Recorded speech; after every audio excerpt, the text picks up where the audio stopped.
Hello YouTube, it's your boy B3 and Naughty Cat, back with another kicking, she's so cute, another kicking graphic novel review. We got a dope one today, or I guess not really that dope. Green Lantern Volume 4 Dark Days from the New 52 by Robert Venditti and Billy Tan. Ugh. Oh god, you can't. Okay, so this is not my favorite book. One of the reasons is because you can't go from reading Jeff Johns to just reading someone else like this, especially after the huge finale Jeff Johns gave us for his run. And then we get this story. This story's not good, but it feels even less good after coming behind Jeff Johns. Okay, so I'm going to give you the read up of the back here. Just as Hal Jordan, John Stewart, and Guy Gardner are putting back together the Green Lanterns, lights from all of the different colored cores begin to flicker. Lanterns from all over the universe begin to lose power, but unlike times past, the reasons for the outage don't seem to stem from one another. Allying with enemies and friends alike, Hal links the answers to the mysterious alien Relic, and their confrontations will leave all the cores forever changed. A bold new saga begins for the entire emotional spectrum in Green Lantern Dark Days. Collects issues 21 through 26, 23.1 Relic, and Green Lantern Annual Number 2. Featuring the stunning debut of the all-new superstar Green Lantern creative team of Robert Venditti and Billy Tan. They've worked on some big books, but I was not a big fan of this. $24.99 USA because I got the hardcover. I think I got mine for a good bit less than that, I want to say. I don't know. I got a bunch of these on, like, from one of those Overstock stores. I got a lot of my New 52 Green Lantern from those. But, I'm going to read you the inside cover as well. A dark new era dawns for the Green Lantern Corps. There is a light that never goes out. In brightest day and blackest night, the central power battery on the Lantern's homeworld of Oa has always shined on. Its emerald light is both the symbol and the source of the willpower that the Green Lanterns use to bring justice to the universe. Nothing, not even the death of the Guardians who built it, or the promotion of the loose cannon Lantern Hal Jordan to the role of Corps Commander, has extinguished it, until now. The last survivor of a dead universe, the being called Relic, has come to switch off the source of the Green Lantern's might. He alone knows the terrible secret of the emotional spectrum. He alone understands the dreadful toll taken on the universe every time a lantern of any color uses their ring, and he will stop at nothing to stop them. In a world of darkness, where any use of his ring is a crime, can Hal Jordan keep the lanterns lit? Not only do I not like the writing of this story, I don't like the premise of it. I'm going to give you a full read-up here, or a full recap of this book. So, you know, the Green Lanterns are doing Green Lantern stuff. They promote Hal Jordan as the new Green Lantern leader, which is a bad choice. Hal Jordan's not entire Corps leader material. Like, squad leader material? Sure. Like, leading the entire Corps? No thanks. He's not set for it. But so he's trying to, okay, so he and Carol seem to break up again. It's like, great, you can't go damn 2 issues without them breaking the hell up. Yeah, because Jeff Jones was like, all right, they should get married at the end of his run, and then Venditti here's like, nope. So, and then we see Kyle Rayner working with the newest Guardians, and they're like, oh, we're gonna go see what the universe is like, because we don't know anything about the universe yet. You, Hal Jordan, lead. And the Lantern Corps has been severely weakened. Right? So many Lanterns have died because of the first Lantern attack. And so Larfleeze decides it's the perfect time to attack the Green Lantern Corps. And it is, because his Corps has only gotten bigger. And theirs has gotten so small. And they're going to just ravage the planet. And lots of the newest Green Lanterns are little scrawny children. They're literally children. Lots of the new recruits are. And I think only one of them sticks around. I think they all die except for the 0916 Lantern, whose name I can't remember. Her name is a number, so it's really hard to remember. She's like from this species that's like crazy good at math. And she's actually had some really cool moments throughout the run. But they're fighting off all Larfleeze's motherfuckers. There are a few little comedic moments. I mean, it is Larfleeze. You're going to have some comedic moments. Some of the new Guardians show up to help. Not the new Guardians that are going to be in charge of the Corps, but the new Guardians that work with Kyle Rayner. It's confusing. And so this one, like, bad Star Sapphire is manipulating this Green Lantern and has tricked him into falling for her, even though she's trapped in a science cell. And then when he lets her out, she gets her ring back and slaughters him. Like, duh, dude, what did you think was going to happen? So she escapes. Uh-oh. And then everyone's rings keep turning off. They just keep randomly shutting off. Right? No one knows what's up with that. And then there were some lanterns that were new recruits that got killed, and nobody knows what their names were or anything. It's really sad. It's really, really sad. But she escapes, and she's like a warlord and running out this like tribe of people. And once again, the rings aren't always working. And there's a villain named Relic who can kind of explain this. So, there was a universe that existed before the current universe. And in this universe, everyone used the light of the emotional spectrum to do everything. Transportation, they used it to create buildings, and everything in the universe was powered by the emotional spectrum. But it turns out, and this is really stupid and it doesn't make sense, it turns out that the emotional spectrum, is a non-renewable resource. Which doesn't make sense because the emotional spectrum is created by the emotions of sentient beings, of which there are trillions. So trillions of beings constantly powering the emotional spectrum. How the hell does it run out? That doesn't make sense. It doesn't make sense. And apparently the whole emotional spectrum is located behind the source wall. And then when that universe ran out of power, it like imploded and the whole universe rebooted into the universe we know now. And Relic is the only one that survived somehow. And it turns out he's like gigantic compared to all the beings of the current universe.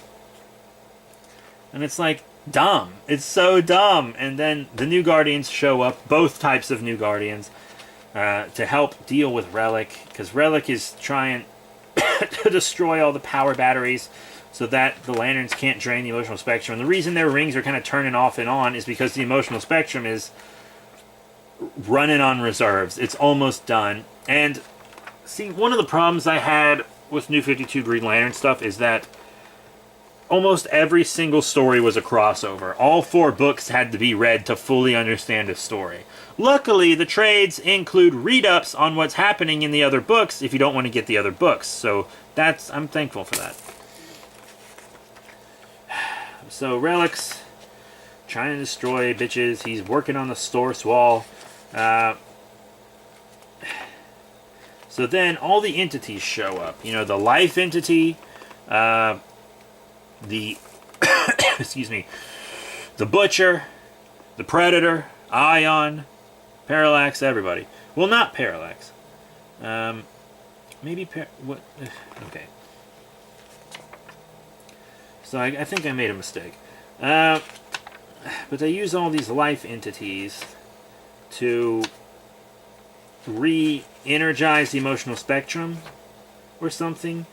The light entities and Kyle Rayner go to the other side of the source wall, trap Relic in the source wall, and then the entities all sacrifice themselves to refill the emotional spectrum reservoir. And Kyle Rayner makes it out, but the Guardians fake his death because they have a special mission for him, but he doesn't remember anything from beyond the source wall. And here's some more things that make sense. So I remember the first time, I reread this for this review, obviously, but the first time I read it, I remembered the entities sacrificing themselves. And I thought Parallax sacrificed himself too, but it turns out he didn't. And that's why we still have Parallax in continuity. But I thought the whole reason of bringing a second Parallax from another universe in Green Lantern Volume 8, which you've already reviewed, I thought the whole point of that was because Parallax sacrificed himself to refill the reservoir, right? On the other side of the source wall. But it turns out Parallax didn't do that. So if Parallax didn't sacrifice itself to refill the reservoir, why aren't the Yellow Lantern rings still flickering out? Continuity error. Huge continuity error. Just That's crazy. And then here's another one for you. You might be able to explain this one away, but listen to this. The life entity sacrifices itself on the other side of the source wall. But in Blackest Night, if the life entity dies, all life in the universe dies. But the life entity just died in this book. And the life forms are better off for it? What? Even Nadia's looking around like, that doesn't make any sense. She says, that don't make no sense. Because it doesn't. They're like not even trying. This book pisses me off. And now, because of this, one, it's a global warming metaphor, obviously. Like, I'm a big supporter of combating climate change because it's like my parents' beach condo is going to be underwater before I can inherit it, and I want that beach condo. That's not the only reason I'm against it. Also to save lives and our planet and shit, but still. And it's kind of like the metaphor is a little too much. Like they're kind of shoving it down your throat. And then from now on in Green Lantern continuity, every time a lantern, good or bad, uses their ring, they're knowingly and actively destroying the entire universe. This book just makes it so that lanterns can't really be the good guys they were because they're destroying the universe and they know it and they're doing it anyways. Woo, big girl. Nadi says, that's crazy. I gotta attack the lanterns because they're the bad guys now. And I've read a lot of Green Lantern books after this one. I read all New 52. I've read most of Rebirth. I'm only a little behind on Rebirth. The trades, anyways. Because I'm reading the trades. But as far as I can tell, they haven't retconned this away yet. Lanterns are still destroying the universe because they still use Relic as a villain. And he's still talking about it because they brought Relic back. So the Lanterns are still, to this day in comics, as far as I know, destroying the universe. And they haven't retconned this yet. And then they have a little story about them going to fight that Star Sapphire and her, warriors that work under her. They're real loyal to her. So they fight her. They kind of make a deal with her, I think. And then Hal Jordan becomes the leader. But he tells all the other Lanterns about it. And so lots of the Lanterns give up their rings. But they're like, oh, even though we don't have our rings anymore, we can still be Green Lanterns. So they try to be Green Lanterns without Green Lantern rings. Which is super stupid. Which is really dumb. Like, come on. This book is so poorly written. It's bad. It's bad. And that makes me sad because Hal Jordan is my favorite. It's just a bad book. It, I think, has damaged the Green Lantern mythos heavily for years. It's really damaged the Green Lantern mythos, what they added in this book. It is not for the better. The non-renewable resource emotional spectrum is not for the better. And they kind of just want readers to forget about it, I feel like. But every time you try to use Relic again, oh, guess what? People are going to fucking remember. Because they brought Relic back in, like, Volume 7, I think. Which isn't long after this.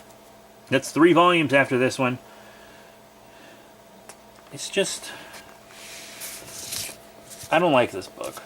I just really don't like this book. But it's actually very important to the Green Lantern mythos. Because all those entities get destroyed.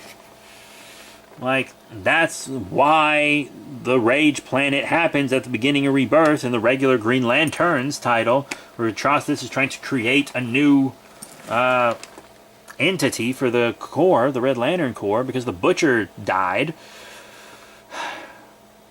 It's just... It's like, ugh! Stop! So that's it. Green Lantern, Volume 4... Dark Days, which is all part of the big Lights Out crossover, and it's just bad. It's mucho bad. Very ungood. But that's it. Thank you all very much for your support. Remember to rate, comment, and subscribe. Check out all the cool links in the description below. Facebook, Twitter, etc. If you like having Nadia around for reviews, let me know, and I'll have her around more often, but... The next one's probably not going to be Green Lantern. It might be Action Comics or something. Or All-Star Batman. I don't know. But it'll probably be DC. Unless I do a Venom book. I might do a Venom book too. I don't know. It's whatever I end up doing. So that's it. Thank you all once again for your support. Remember to rate, comment, and subscribe. Check out all the cool links in the description below. Facebook, Twitter, etc. Support us on Patreon so we can bring you lots of great content faster. That's it. Thank you all once again for your support. Ooh. I'll see y'all later. Ooh, get him, girl. Get him, girl.